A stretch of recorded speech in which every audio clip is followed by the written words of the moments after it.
Children's Storytime, presented by BMGFly. Assalamu alaikum. That means peace be unto you. Today we are reading The Year We Learned to Fly by Jacqueline Woodson, illustrated by Rafael López, read to you by Nia Malika Dixon. Today we are reading The Year We Learned to Fly by Jacqueline Woodson, illustrated by Rafael López.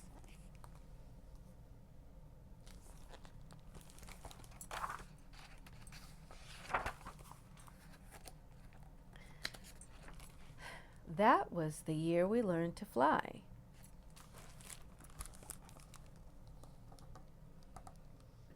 That looks like a cocoon, a chrysalis. Let's find out.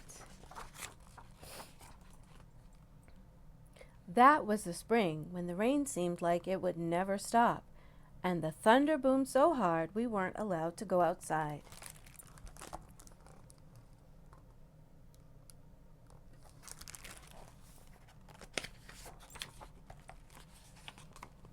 Use those beautiful and brilliant minds of yours, my grandmother said. Lift your arms, close your eyes, take a deep breath, and believe in a thing. Somebody somewhere at some point was just as bored as you are now. Grandma is beautiful. I like her head wrap.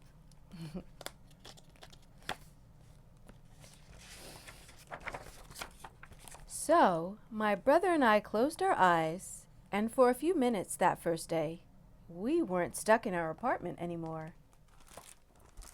Look at that.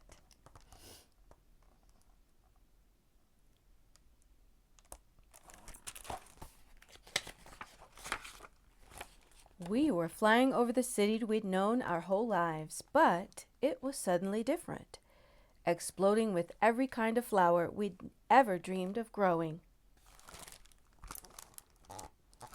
These pictures are really pretty. Look at those flowers.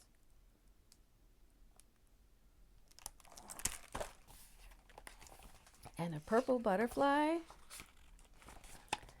That was the summer we learned to fly, when my brother and I couldn't stop fussing at each other over whose turn it was to wash the windows, to feed the dog, to clean the kitchen. We fought and frowned and made silent promises to never speak to each other ever again. Now look at that kid, the bucket on his head.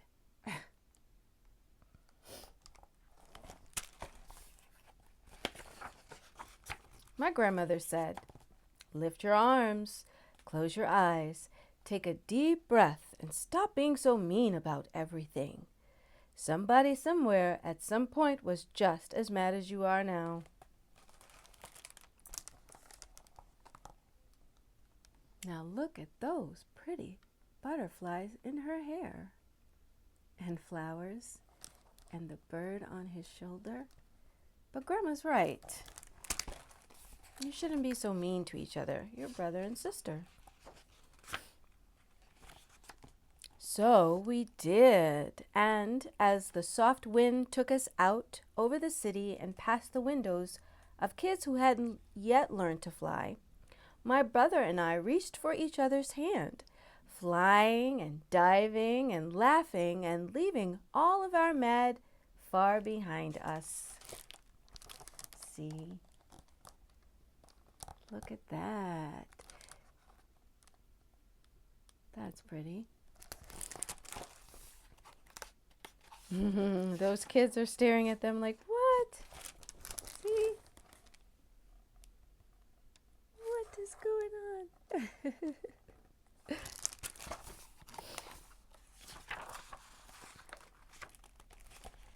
That was the autumn our rooms felt too big and lonely, with only us in them and the darkness coming on so fast. But while we hugged ourselves against the too quiet of it all, we remembered that we didn't have to be stuck anywhere anymore. They are reading a book. Wow, look at the book they are reading. We've read that book before. The day you begin.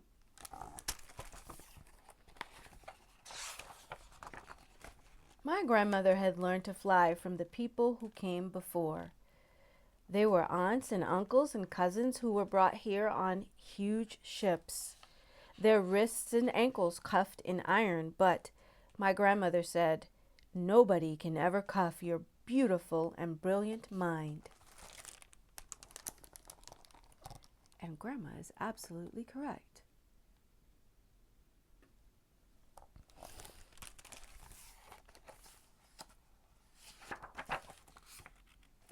So, our people learned to fly, she said. They dreamed a thing and made it happen, closed their eyes and flew away home. Lift your arms, my grandmother said. Close your eyes and remember, somebody somewhere at some point had to figure out they could fly. And they did. The ancestors are down here, see? And grandmother teaching her to fly.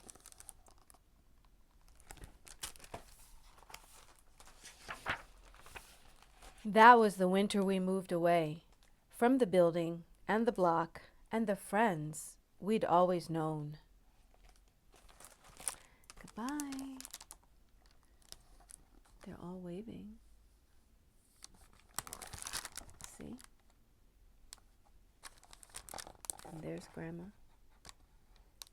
and the kids. Bye. I wonder where they're moving to. To a street where the kids looked at us funny and didn't even answer when we asked them if they wanted to play. It's okay, I said to my brother. Somebody somewhere at some point had to figure out they were ready for any new thing coming their way. I like how she thinks.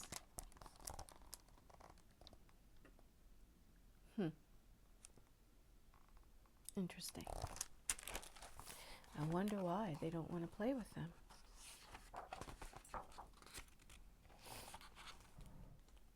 So, like the people who came before us, we lifted our arms even higher, closed our eyes even tighter, breathed in even deeper, and flew the way we'd always known how to. Free as the aunties and uncles and cousins who'd come before us. Free as our own beautiful and brilliant minds. Free like those butterflies. Look at that. And that beautiful bird.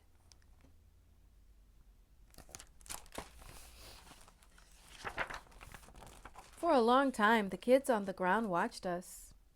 Then one by one, they lifted their arms. One by one, they too learned to fly.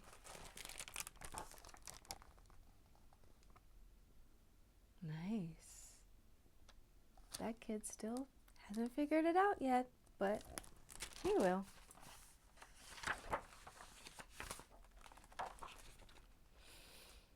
There's a note from the author.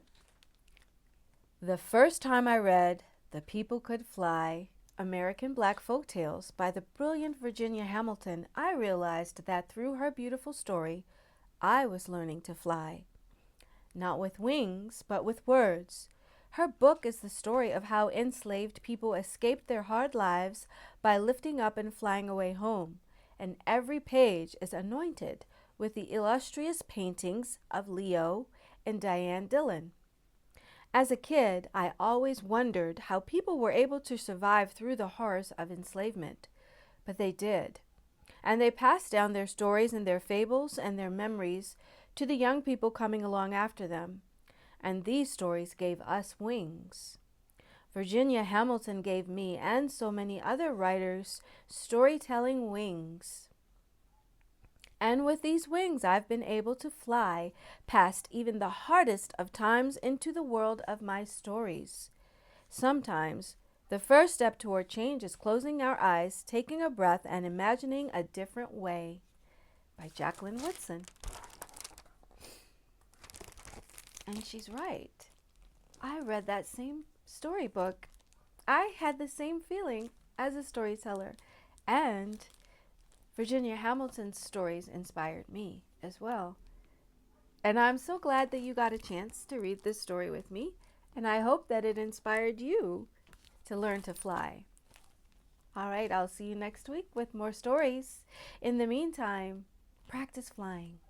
Bye.